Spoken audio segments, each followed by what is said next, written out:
Hello, this is Nancy Fong from NYF Wealth Management. Welcome to my podcast, What If? I'm really happy today to have my co-host, Ginny O'Leary. Ginny, what are we going to talk about today? Well, Nancy, today's topic is what if I have an estate plan that fits my needs? It's episode 5. And for some of you who are listening, if you happen to come to episode 5 and you like what you're hearing, please feel free to come back and listen to episodes 1 to 4 because I think you're going to find that that's, again, valuable tidbits of information to help empower you with your own financial plan. So, Nancy, for this episode, I think there's some confusion out there about what exactly is an estate plan. And I would love for you to share and talk about when you ask someone or when somebody says, I think I have an estate plan, because I'm sure you've heard that. Yes, think I have an estate plan. Can you talk about what it means to have a proper estate plan? What it means to have a proper estate plan is you're planning in the event you are no longer here, what happens to everything. And everything includes not only your money, your property, even guardianship of minor children, and even nowadays all your passwords for all your social media accounts. That's everything. And so there is an Ipsos survey that was done in April 2022, and it was commissioned by the National Institute of Aging in collaboration with RBC Royal Trust. And some of the numbers that are out there may shock you. So, 91% of Canadians think having a will is your estate plan and having a will is important. So that's good. 86% of Canadians think having a power of attorney is important, and that's part of your estate plan. What is the consequence if you don't have wills or powers of attorney? 59% of Canadians know that there's going to be some consequence, but they're not sure what the consequences are. And 16% of Canadians think, having no will, no power of attorney, no estate plan, there are no consequences. So I agree with you, Ginny. There's just a lot of confusion about estate planning. But in general, I think estate planning is ensuring that what you have will go to the people that you love when you're not here, at the time you want it to go, and with any conditions that there might be on that gift. So I also wanted to maybe just add into this that really when you were sharing some of the numbers, I think one of the impactful statistics was that 59% know there's a consequence. Like there's already that instinct that knows they should probably do something. And I will tell you, I was one of those people when my son was, I had an advisor who kept reminding us year after year, you need to do this and we knew we had to do it. Yes. Like one day we just went out and did it, will, power of attorney, health directive. And I think that 59%, I would like to say, if we are talking to you right now, this is the perfect time. It's the perfect time to really have a meaningful discussion. Yes. If you have a partner or a spouse, and really have a meaningful discussion around this, because while you are interested and engaged or perhaps curious to move on to the next step, this is the best time. Yes. And so I'd like to tell you about a friend of mine. She's a banker, and her best friend in her mid-50s married a gentleman that was older than her, about 15 to 17 years old. So 17 years older. So he's about 70 years old, okay? And so they had teenage kids, so not 19 yet. So in BC, they're not adults. And all of a sudden, unexpectedly, he had the big heart attack and he passed, which was unexpected. Usually, you have some heart disease and then you take care of it, but this unfortunately happened. Now, my friend's friend is a very capable lady, but at that time, because of that huge emotional tsunami, not only losing her husband, but facing her kids saying it's going to be okay, right? That's just so difficult that my girlfriend, who lives in Port Moody, had to drive to White Rock and just help this lady. The gentleman already had a lot of things organized as an estate plan, but just even at the end of the day, looking through the papers, making sure the life insurance was paid up, all those things, she just couldn't handle it and had to have her best friend sit next to her and help her. Nancy, I think that's a really significant story because I feel that that's part of real life when your emotions are high. Yes. Psychologically, you might be stressed. Yes. It doesn't mean there's anything wrong with you. No. But really, what was happening was that was the beginning of her grieving process. Yes. And there was but really trying to force her to be objective and Yes. have that business mindset Correct. executive mindset. Yes. Was just not something that was going to effusively come out of her because she's stage 1 grief. She couldn't access it. Like when we have, something threatening us, it's fight, flight, freeze. I mean, she can't fight, nothing to fight. She can't run away, she has kids. So she froze, right? But when it happens, there's a lot of decisions that have to be made right away. Where the service is going to be held. You have to apply for, if you don't have a will, intestacy, apply for administration of letters.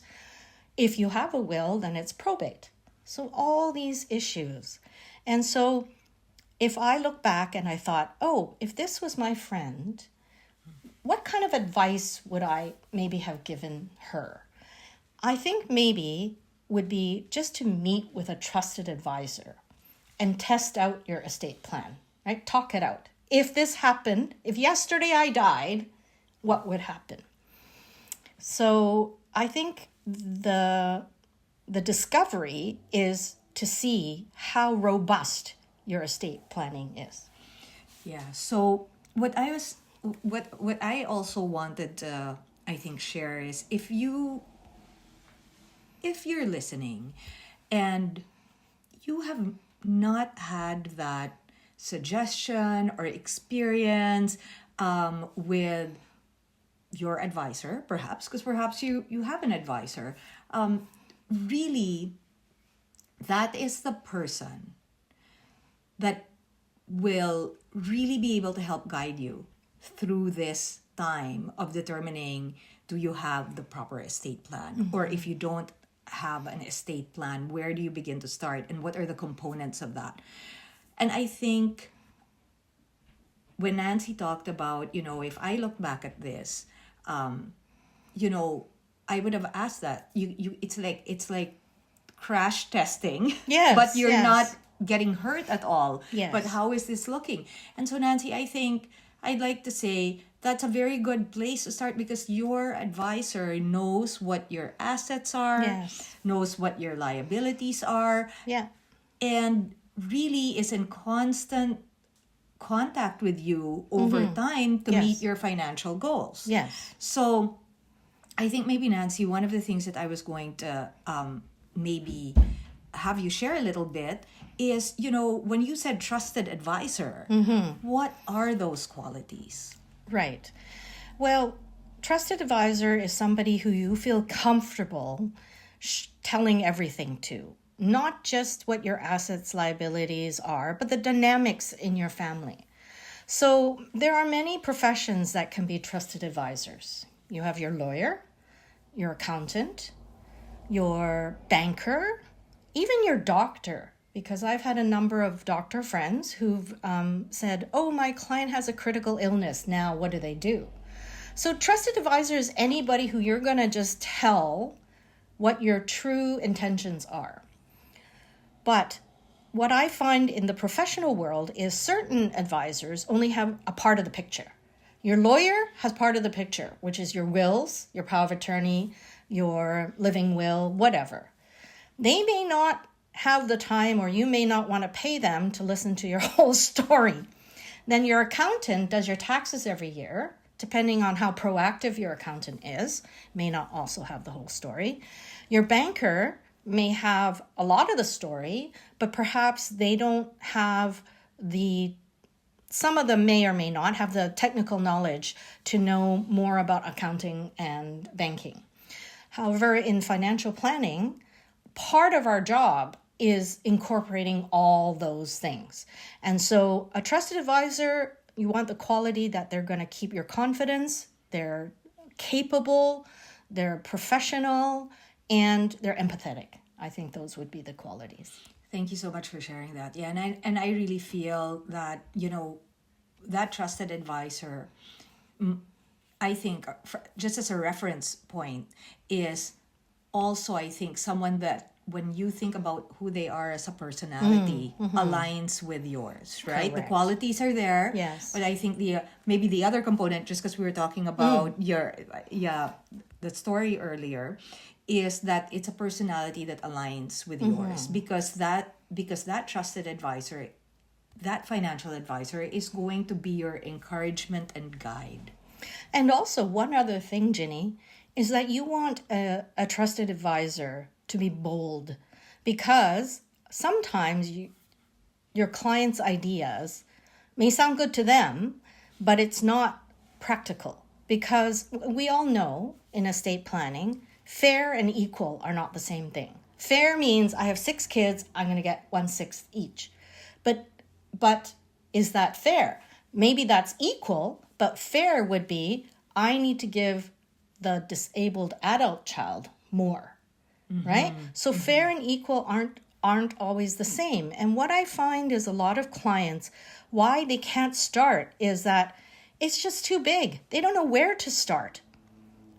So yeah, so when we're thinking about where to start, I'm just going to go back into my own personal experience. Yes. When I had to start with, when we had to start with a will. It's true, the resistance is really, it's that inventory. You Yes. have to take an inventory of everything, and that Yes. takes time. Yes. And it's time that maybe you'd rather be in a restaurant on a Shopping, right? But really, you really have to take a look at everything Yes. that you own, everything that you owe, where are all those documents. Yes. And I think that's the power of having a trusted financial advisor, a trusted financial planner, because they have to start with that. Yeah, you have to start seriously with that. That's like that.